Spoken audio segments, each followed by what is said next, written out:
I'm Michelle Martin. Welcome to Book Talk. We're discussing Ken Liu's award-winning short story, The Paper Menagerie. Jack's sense of shame and identity is awoken by his experiences in life. He struggles against what he sees as the source of his problem, his mother, in this moving short story of a young boy trying to fit in.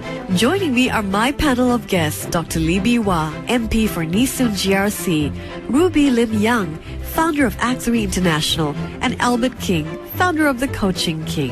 Who did you most empathize with, the mother or our protagonist, the young boy who grows up? That's a hard one. That's a hard one because I think each of the characters and even the dad, and you don't hear so much about, you don't hear him so much in the book, but you know about him, and it must have been quite difficult if this was a true story for a dad to have to grapple with conflicts and trying to maintain that sort of harmony between child and spouse.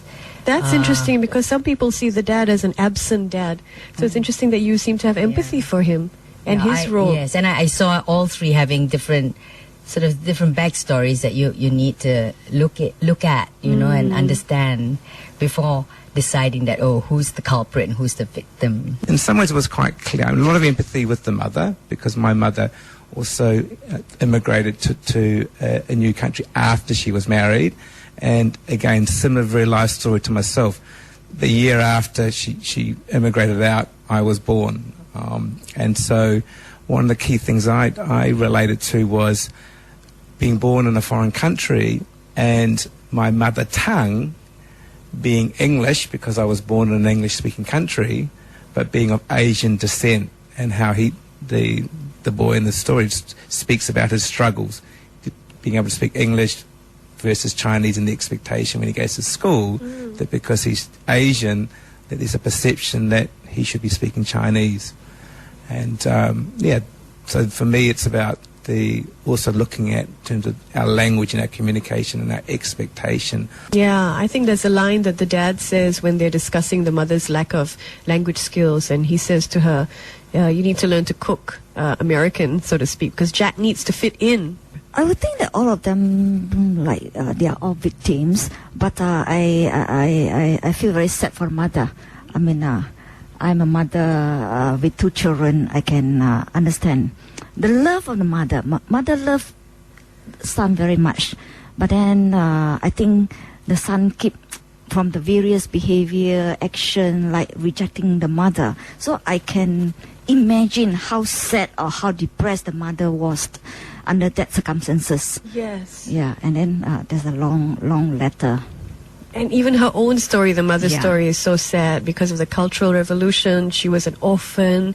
You know, she felt loneliness at so many key points in her life. So She's gone through a lot in her life, from China mainland, then go to Hong Kong, and then from Hong Kong go to America. I think she had gone through a lot, and eventually she thought she had found happiness, but then she's rejected by her own son. That's right. And I think that is the saddest part in life, if we are rejected by our own son. Yes, I do agree that with Bee Wah about the pain that the mother must experience, you know, being rejected by the son.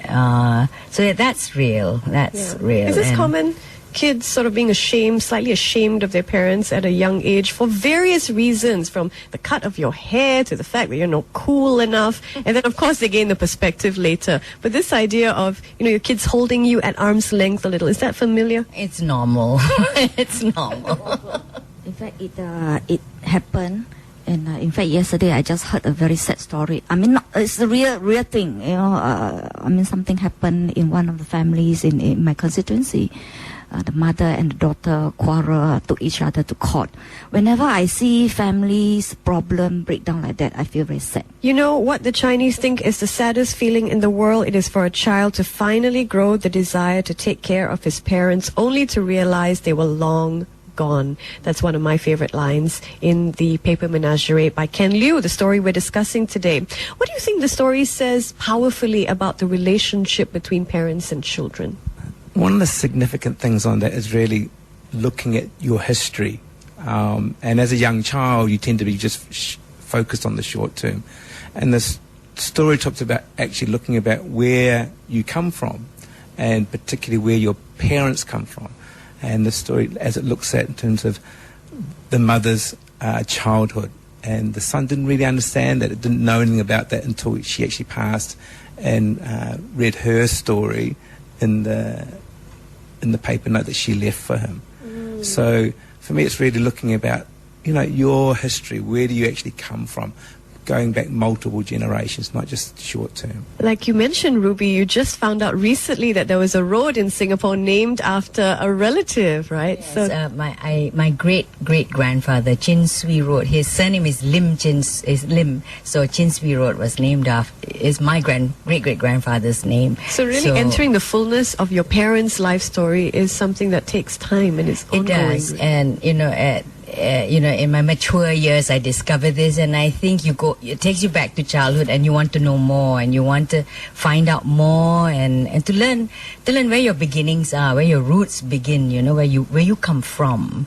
This program is brought to you by Read Singapore. For more information, visit nlb.gov.sg/Read Singapore or facebook.com/Read Singapore. 938 Live.